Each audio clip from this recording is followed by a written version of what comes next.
Hello and welcome to another edition of the Blue and Gold Gridiron Show, where this week we are really excited to have the head football coach of Anderson County in Kentucky, Mr. David Buchanan, on the show. Coach runs his own podcast, has had multiple stops and great success at every one. I believe when I was doing my homework, over 200 career victories in the state of Kentucky. So super excited to have Coach on and talk some ball with him. And we had a little bit of technical difficulty. So, Coach, we have been doing a presentation on what coaches can do when they get their first job. We've talked to ADs about kind of the interview process. And we're covering a subject with you today that I'm pretty excited about, which is building a strong freshman program. We had a little bit of technical difficulty, so Coach is going to be on the phone with us and go through the presentation as we go. So really excited because I think this is one of the number one factors. There's sometimes when you take over a new program, your seniors, particularly if they've had a number of different coaches, a lot of times you can bring them in. Sometimes that becomes a little bit tougher, and that's kind of, as one of my assistant coaches would say, baked into the cake a little bit. But I think if you start building from the ground up, which is something I certainly needed to work on when I got a head coaching job, but building that strong freshman program core is critical to your long-term success of a program, no question. But before we talk to Coach, I just want to take a moment to remind everybody the Blue and Gold Gridiron Show is brought to you by School Funder. School Funder, the only online fundraising company in America that lets you keep all of the money your team raises. You would never willingly give away 20% of your wins, so why do coaches all across the state of Arizona and all across the country give away 20% of their proceeds in fundraising? Contact good people at School Funder at SCHOOLFUNDR.org and let them know the Blue and Gold Gridiron Show sent you, as it'll help the show. While you're helping the show, we would certainly appreciate you liking, subscribing. Do it right now. The only goal of this show is to help reach more coaches.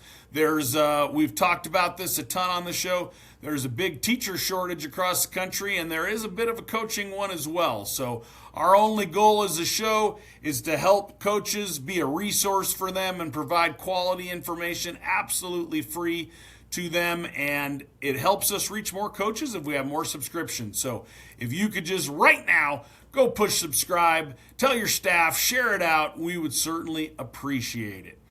As I said, Coach, excited to have you on the show. One of my favorite parts about the show, before we even get into whatever subject matter we're going to have, is we love to hear everybody's football story. I enjoy hearing about how the games affected them, from their playing days to their coaching roots and all that stuff. So, Coach, if you don't mind, please share with us your football story. Well, it really starts with my dad. I'm a coach's son, and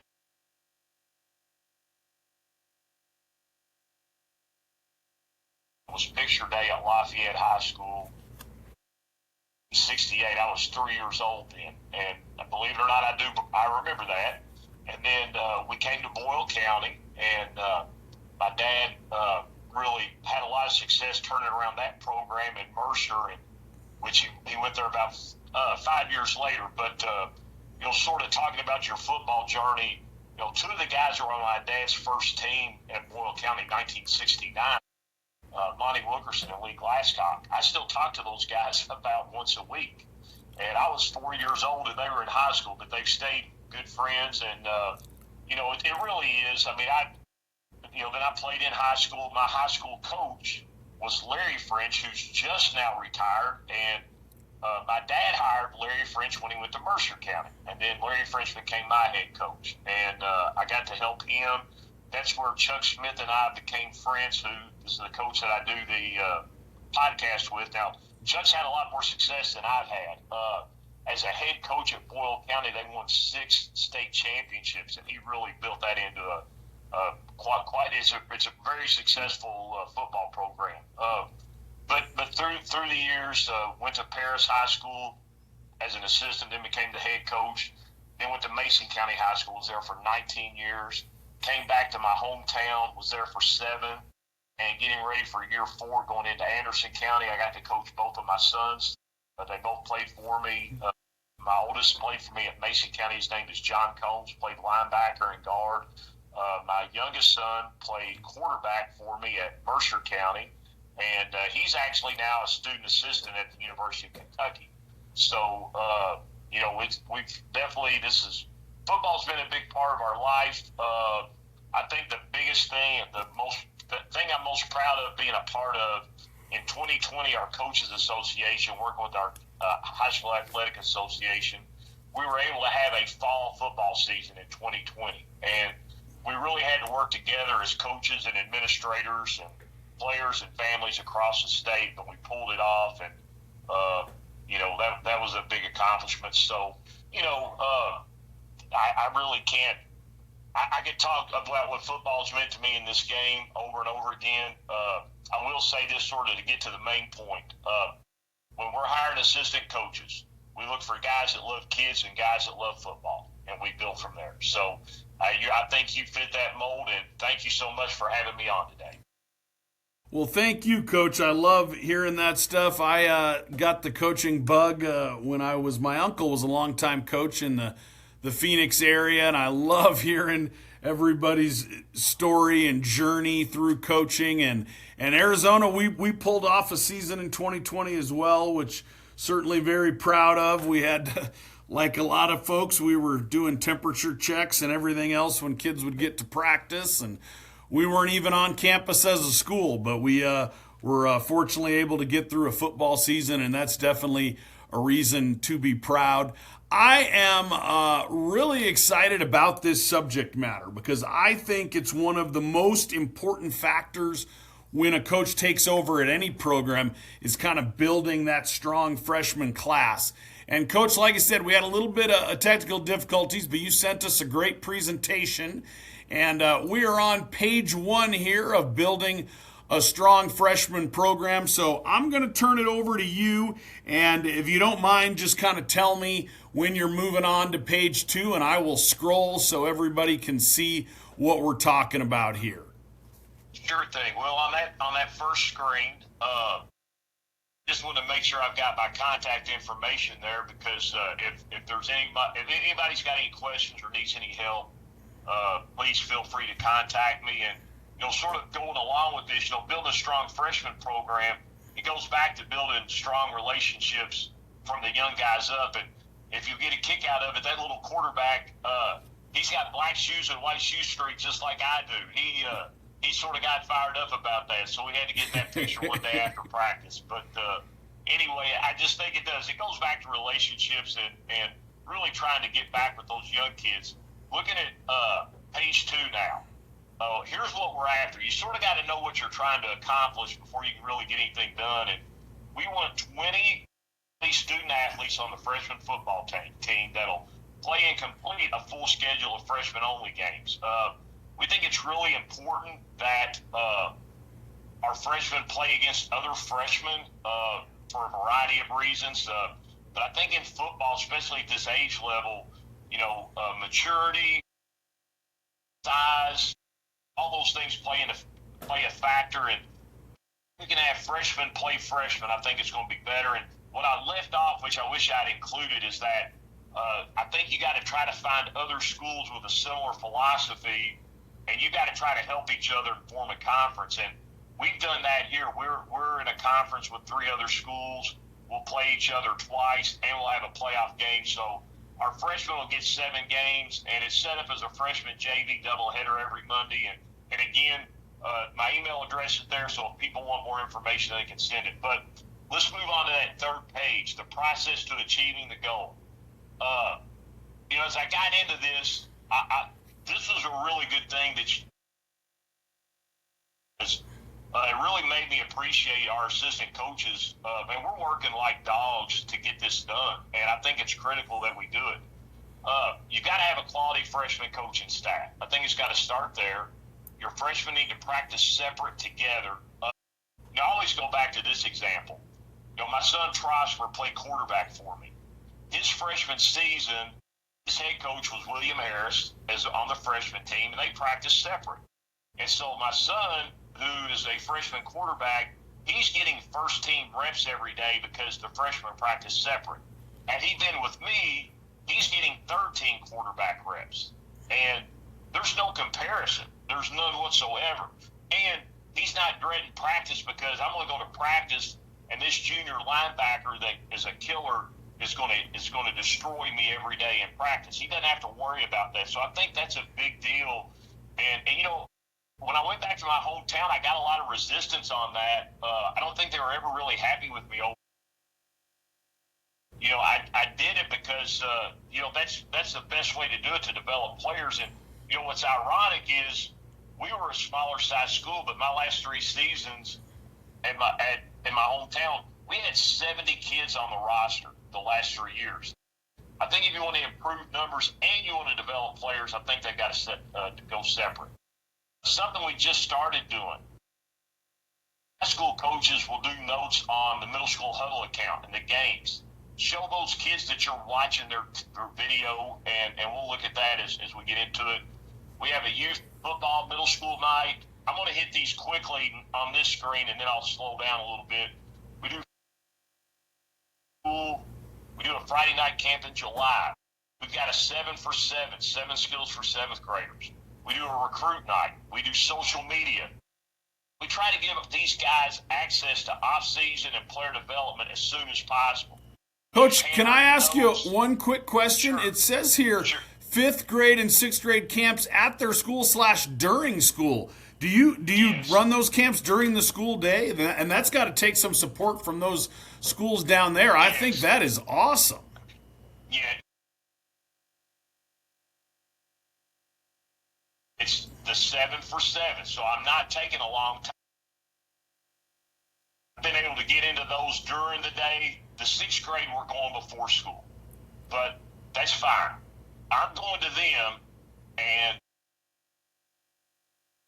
it's me a chance to start building a relationship with those kids. So but yes, our administration, I love my bosses. They're super, and they're very supportive.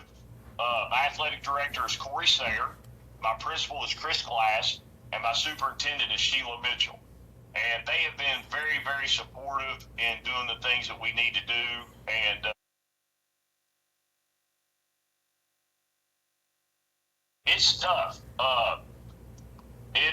You know, we're still very much in a building process. But as far as support, my bosses have been super. I've been very pleased. So continuing to look at this. Handwritten notes, we use those. We support multi-sport athletes, and this last one I really sort of got from my son that's at UK. Nike is really appealing to these kids, and so we've got Nike stuff all over the place. So I'm gonna break down each one a little bit more. You see the next slide, Derek Schaus, our head freshman JV head coach. You know what's funny about Derek? Derek is a year younger than me. We played against each other in high school. I played at Mercer. He played at Anderson. We played against each other. I wish I could tell you that my team won. Well, my team now did win the game, Anderson County, but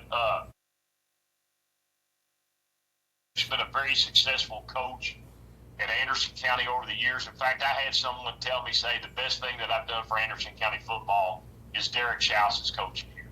And he's been super. But you've got to have a strong freshman head coach and a strong freshman staff. If you don't, it's not going to work. And then Darren Derringer, I actually coached against Darren. We never did block Darren. We were fortunate to win the game. We never did. Darren is doing our freshman JV offensive defensive line. He's calling the defense. You know, those two guys are really strong coaches. We're going to try to add a third with them. This past year, what we did is a couple of senior wide receiver DBs, Clay Smith and Donovan Follis. See, our varsity practice is Wednesday at 6 a.m. Our freshmen practice after school, so they would go help them, and I appreciate that.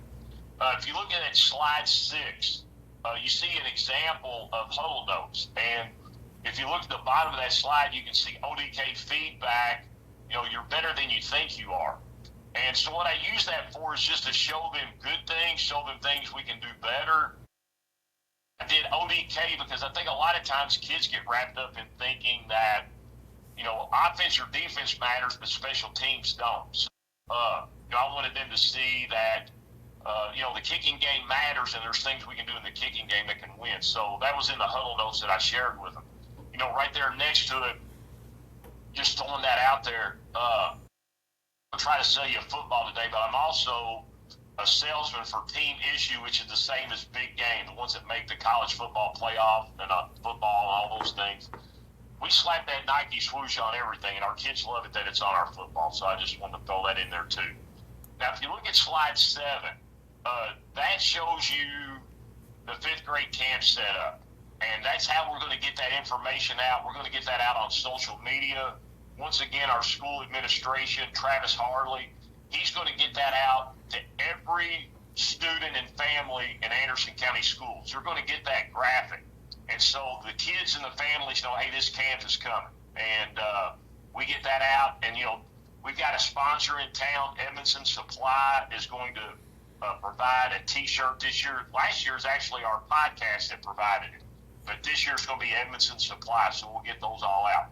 If you look at slide 8, you just see a couple examples from the elementary camps. And we'll get into the 7 skills, but you can see there that, we're working on our base block with the guy to the right. We're looking on catching the ball to the left. Even get some players there that'll help us out. If you look at slide 9, you'll see this is the graphic that goes out for the 6th grade camp. And I'll try to meet with those kids in the mornings at the middle school, and then we'll do that camp. You see, it's a morning camp, and we'll do it before school in the gym. And we'll have a handful of kids get there. If we go before school, then the kids playing other sports can come. If we go after school, space is an issue, and if they're in other sports, they can't come. So it's only a one-time deal, and I'll get into it here in a little bit, but we'll do the 7 skills for 7th graders. If you look at that next screen on the left, we got that picture after a ball game, those little kids looking up to those older guys, and just sort of the whole vibe of small town high school football. On the right, which I was, better with technology, but that's just a little video we put together for our Friday night camp, and had music to it, and we could share that after the camp and get that out there to the families and let them see that and how we're working. Now, slide 11. These are 7 skills that we want all 7th graders to be able to do. And so when we do all these camps, we don't really have to think about, so what are we going to do at camp? These 7 things, because this is what we want our 7th graders to be able to do. So we want to be able to catch a ball, and we go back to look, reach, catch, tuck. Gary Stevens, Howard Snellenberger, Miami University. I mean, it's pretty simple. It's not too complicated. How to carry a football. We try to teach them on a base block. We want their eyes at the same level as their hands. We try to get them to bend. I don't know what it's like for you guys at your school, but these 8th graders, and they can't bend. They really struggle bending, and we're trying to help our guys bend. So I'm going to deviate here for a second. How are your guys, when you get those kids as incoming freshmen, are your guys able to bend at the hips and the knees, or is that a problem for you all? We do a junior high weightlifting camp, and the guys that we get in the camp are usually okay because they've been with me. I do it after school, which we do lose some kids. I tried to do it in the morning, but it was really tough getting people here at you got to get them here at 6:30 a.m., which is tough for parents to do. We do lose some kids to other sports, but the kids that have been with us really do a pretty good job with that. The kids that come to us that we haven't seen yet as freshmen, there's definitely a process, and it takes a while to get there.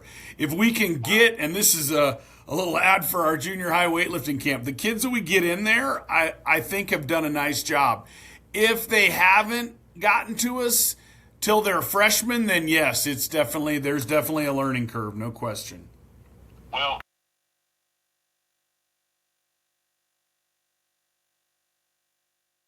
we start letting them come with the older guys, and we'll even take 7th graders, is trying to help these guys bend. And then number 4, form tackle again. Bend hips, eyes up. We'll teach our base inside linebacker reads and steps, our base defensive back read, and then we work on how to run to the football. And so when we're doing all these camps, the Friday night camp in July, the 5th grade camp, the 6th grade camp, these are the 7 things that we want our 7th graders to be able to do.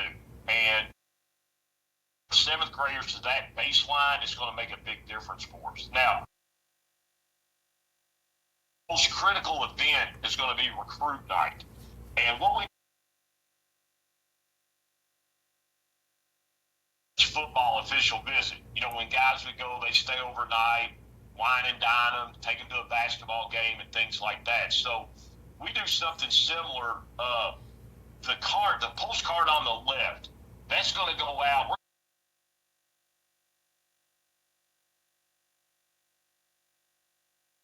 Bluegrass aboard, one of our sponsors. It's going to be a really nice meal, and they're going to meet our coaches, the families, and the players. And really, a lot of this idea goes back to, I think we've got our assistant football coaches. I always felt like if I can get these families and kids around these assistant coaches, that's going to help us to keep them. So the recruit night, it is introducing them to our football program. But really what I want to do is I want to get kids and families around my assistant coaches, because I feel like they're going to want their son to be with these men. That's the fact that they know football, they care about kids, and that's been a really big night for us. I love that it says you get them. They get to go to the basketball game too, if I'm reading this correctly. Yes, that goes back to that old, you know.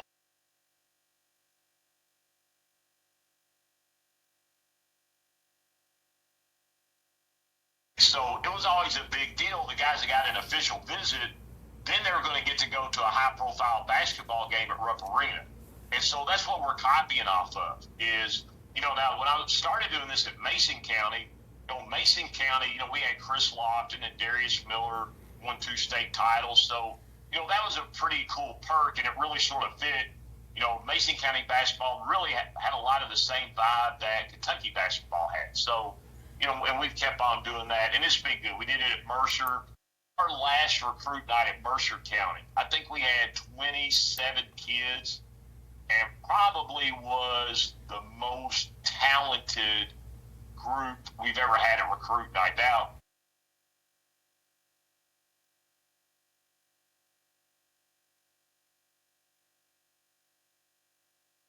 sort of, we'd had a change in leadership, and you know, I didn't think we were quite on the same page. I thought, hey, you know what, let's let them get their people and let them do what they need to do. But it's been a really good deal. Last year we had over 30 at recruit night, and then freshman team this year. So it's been really good, and the talent level of the last 2 recruit nights has been really strong as well. So the numbers have been good, the talent's been good, and you know, recruit night it's been a really good thing for our program. Next, I just wanted to share that those 4 young men. I'm on slide 13. Yes, sir. Those 4 young men were recognized postseason awards. They're all 4 8th graders. So that was a graphic that we shared on all of our social media to recognize those guys, let them know they're important to us. You know, just an example of what we'll try to do to, you know, promote those guys and get them connected to us. Slide 14. That was another one that it's got a link to it. I'll tell you what I did. That was 8th grade night. They recognized the 8th graders and their families. And that to the side where it's got the football helmet, the football, future Bearcats. All I did is I took a picture of the 8th grade night posters that were on the fence. And we turned that into a video and put it to music and just said future Bearcats. But just an example of how we're using social media. But, you know, every 8th grader was a part of that video when we got that out on our social media. If you look at slide 15, you know, weight workouts. You know, we got started December 2nd, and we did that weight workouts for guys that were in middle school or guys that are not in weight class. And then you see to the right, there's an example of a picture that is actually part of a video that we put out on social media. This was an 8th grader. They're working out with the Amorpho weighted vest, which is cool, you know, something the kids like. Something I should have had in here because we SQR stack quality reps in November. And I mean,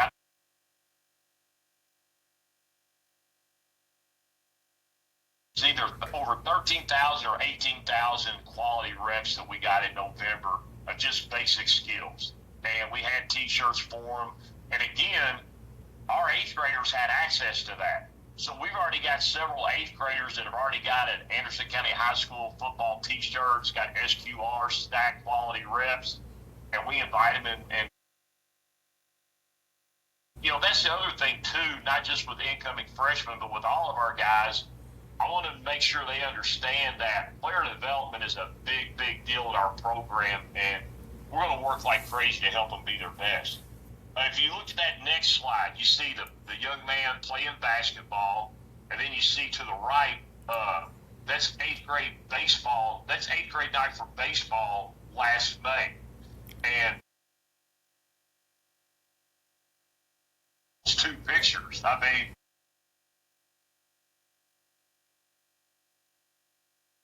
sports, we encourage them, and we support them. And we want to make sure that they know that we're not going to try to push them out of another sport.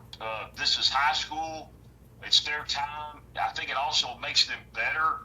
Now, I do think it's critical that they're in weight class, because if you're in weight class, you can lift weights year-round and you can play your other sport. And we absolutely want our guys playing multiple sports. We make a pretty big effort to make sure that they know that that's important. If you skip on down,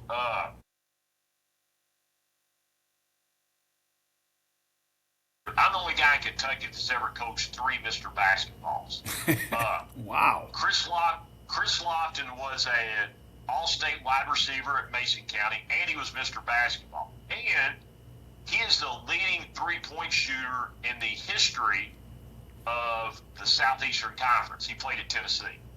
And then Darius Miller was with us. Darius was a wide receiver also. Darius went on to the University of Kentucky, won a national championship, and then Darius went on to a career in the NBA. And then Trayvon Faulkner, I got to coach him at Mercer County. You know, the fascinating thing about Trayvon, in 33 years as a head coach, the only time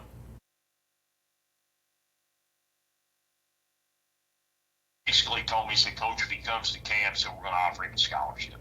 And Trayvon, his heart was set on basketball. I love telling this story on Trayvon. He told me, he said, because I said to Trayvon one time, I said, listen, I said, I'm just glad you're playing for us.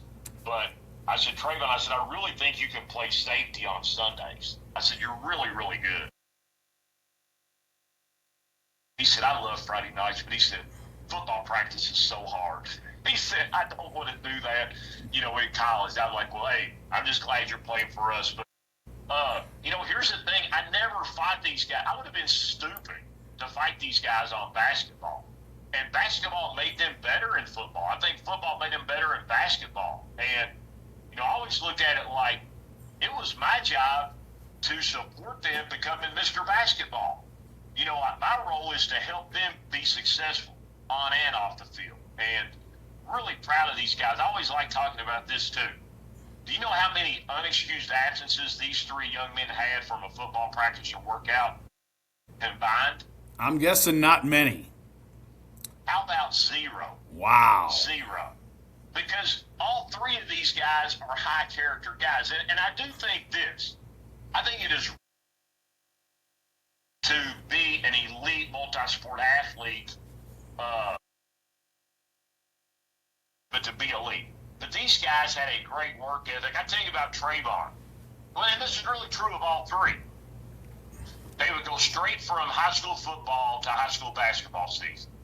They would play well into March, and then see, we always do our spring practice in March early as soon as basketball's over, because then all three of these guys are going on the AAU circuit. We got to get it going. But, Trayvon would go from the gym, and not really, all three of them would go from the gym, come to practice, it's cold, never miss a day, and then they go back on their AAU circuit. So these were fine young men, and again, I'm really proud of the job, that they did. You've got to support multi-sport athletes. You have to do that. Freshman program. You're going to have a tough time having a really good freshman program and a freshman team if all you have are guys that just play football. It's just not going to be very good. Our starting wide receiver, quarterback, tailback on the freshman team this past year were all baseball guys. And on that last slide, let's look at it. We had the last 2 years. We've got basketball, baseball guys that are mixed in there, wrestlers, track. I think that's important. But where I'm going with this is it has, our plan has worked pretty well because we've won our conference championship the last 2 years. These freshmen and sophomores next year are going to be sophomores and juniors. And it's a thin class. And, we're going to have to really work to get 20. But, something I left out, we target, at Mason and Mercer, we called it the Dirty 32. We had 32 kids that we would target and try out of that 32 to get 20. Well, in Anderson County, because we're a bigger school, we got a Fab 40. We got 40 guys that we're targeting, and those Fab 40, which actually I think the number's up closer to 50 now, we're going to mail them a postcard. They're going to get that postcard that we had in the earlier slide, and you can see that. So, and then I'm talking about Nike, and I don't have this up as a slide, but something else that we'll do, about December 22nd, we'll put out on social media, I'll put out something about how Santa and I, first we used to scrimmage every year, and then Santa Claus and I are close, and then he's bringing us something from Nike. And then on Christmas Day, we put out a graphic of what our guys are going to get from Nike this coming 2026. And so this year it's a navy long sleeve tee and a red long sleeve tee that they can earn in the off season. So it's a little misleading. They're still going to have to earn the shirt, but they're going to get a really cool Nike for working and doing what they should in the off season. And all of our 8th graders are going to have access to that. And multi-sport athletes, we're going to find a way that they can participate and they can get that shirt. I'm not send a direct or indirect message that I don't want kids playing multi-sports. I absolutely want them playing multi-sports. Coach, I love getting the chance to discuss this stuff with like-minded coaches. Our kid that was had 3,000 all-purpose yards, our quarterback and free safety for our team last year that was very fortunate, had a 10-win season. He is now playing very well in the double digits just about every game there at New Mexico, playing basketball for the Lobos. And I love the multi-sport stuff. I love all the stuff you talked about there in building a program. Really super exciting stuff, and I enjoyed the heck out of that, Coach. Obviously, building a freshman program so critical to the success of your team. You've been able to do it at multiple stops there.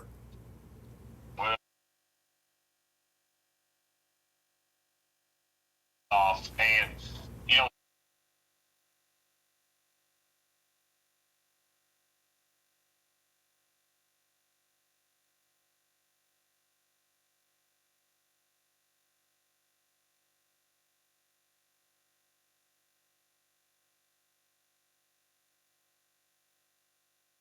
these guys, especially your multi-sport athletes, want to be around. At the end of the day, it all really starts, you've got to have good people that'll work, and they'll love kids and they love football. We're fortunate at Anderson County. I think we've got a very good core of guys on our staff that do that. They're super. Well, Coach, I just want to thank you. I can't thank you enough for joining us. I really got a ton out of that. You talked about a number of different things. I think this is a valuable resource for coaches to listen to. Anytime you're becoming a head coach, there's so many things, and I think it took me a while to learn how to do this. I think early on in my career, I was so focused on the varsity doing well, and I was fortunate. My first year as a head coach, we did have a good varsity season, but I don't think I did as well developing that freshman program. And if you want to really be able to have long-term sustained success, that's such a critical piece. So I thank you very much. And if there's any closing thoughts you want to share with the coaches out there, we're all ears.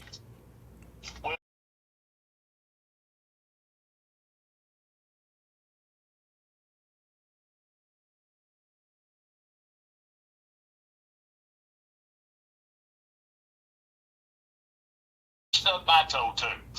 Okay, I mean, I've had years that I probably should have taken a different approach, and I don't even want to go into a lot of details because I don't want to come across like I'm throwing anyone under the bus. But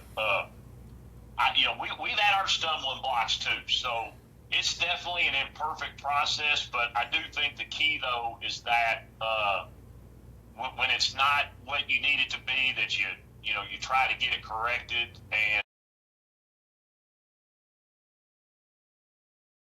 it's not going to go exactly the way we want, but then we step back and we say, okay, what do we got to do to fix it? So, I hope that this can be a tool for coaches going forward. I don't know that anybody's going to take this blueprint and install it exactly the same, but they might find 2 or 3 things that will fit their situation and can help. I hope, and I appreciate what you're doing for the game of football.